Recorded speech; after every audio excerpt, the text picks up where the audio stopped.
the Pro variant of the Canvas Infinity that we saw earlier this year. So this is the Canvas Infinity Pro, and it comes with the 18:9 bezel, nearly bezel-less display, as you can see, which looks nice, at least on the box.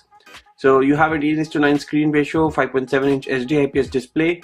Then you have 24-hour express service promise. So that's a good thing that company is giving you with this device. Then you get this dual selfie camera. So you have 20 MP camera plus an 8 megapixel front camera, then a 16 megapixel back camera, octa-core Snapdragon 430 processor, 3000 mAh battery, dedicated micro SD card and SIM card slots.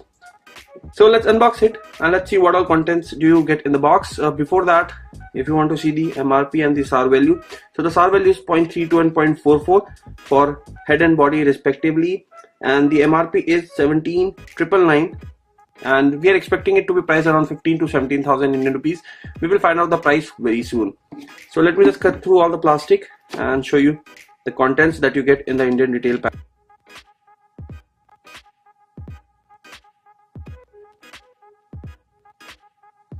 So this is the smartphone, and it feels light in weight. Let me just open this and take out the phone.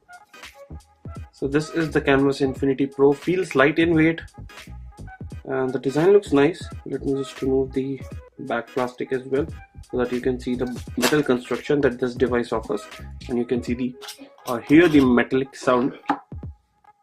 And I'll also remove the protection on the camera lens over here, or I'll do that later. Let's just check out other contents present in the box. So here you get a SIM ejector pin, and let me just try and take this out. So it also has few manuals, it seems, and you do get other accessories as well. So there is a transparent case in the box itself, a screen guard, which is a good thing, you don't need to buy it separately. Then you have this case. Let me just try and open it. So this is the clear transparent case, again a welcome move, as you don't need to buy it separately. A user guide, and you have standard USB to micro USB cable, which looks decent.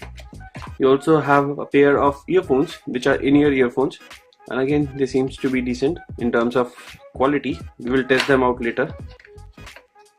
And finally a Micromax charging adapter, as you can see, and here you can probably see the output rating, 1.5 amp at 5 volts. So these are the contents that you will get if you order Micromax Canvas Infinity Pro smartphone. So here's the Micromax Canvas Infinity Pro smartphone. Talking first about the design and build quality.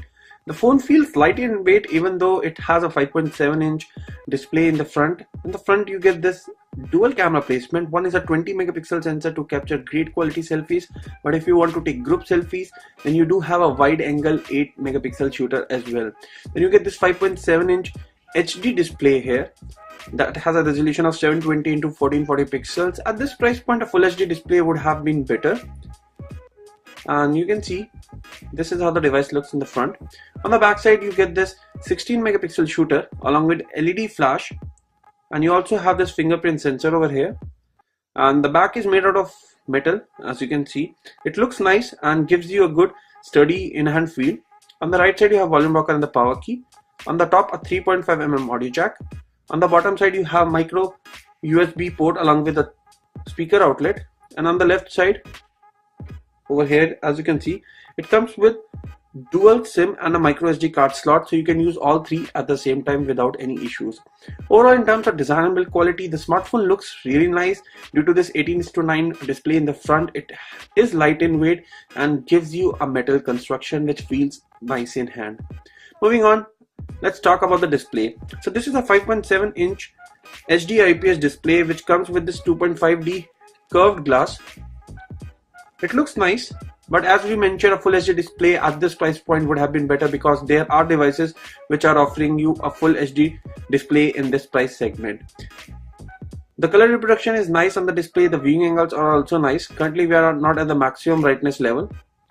As you can see, we are roughly around 40-45% brightness level, so it is a bright display. Talking about the hardware and the software part, the phone is being powered by Snapdragon 430 processor. You get 4 GB of RAM on this device and 64 GB of storage. You can expand the storage up to 128 GB by using a micro SD card. It scores a good 44,000 in the Antutu benchmark. And here are the detailed specifications. It runs on Android 7.1.2. You get Adreno 505 GPU unit, 4 GB RAM, out of which 2.4 GB is currently available, 64 GB storage, out of which 50 GB is currently available, so that's a good thing. And here's the list of sensors. It supports all the major sensors. You have accelerometer, you have game rotation vector, geomagnetic, gravity, and gyroscope. Then you have light sensor, magnetic field, and pretty much all the sensors are there in this smartphone. In terms of day-to-day applications, it can handle all the applications. Even high-end multitasking won't be an issue here due to 4 GB RAM. And Snapdragon 430 is a good processor. It can handle day-to-day applications and most of your gaming needs without any issues. You can run games like Asphalt 8 and Modern Combat and Asphalt Nitro on the device without any issues, but we will do that later on. Moving on, let's talk about the camera. So you get this dual camera placement on this device in the front, but on the back you have a single 16 megapixel shooter. This is how the camera interface looks like. You do have some modes, etc. Currently we are in the portrait mode, so let me just close that. So you have the beauty, panorama, video, time-lapse, etc. When you shift to the front camera, you can see you have photo, beauty, portrait, time-lapse, video, etc. But there's a unique mode. If you tap on this person symbol over here, it will shift to wide-angle selfies. So let's straight on move on to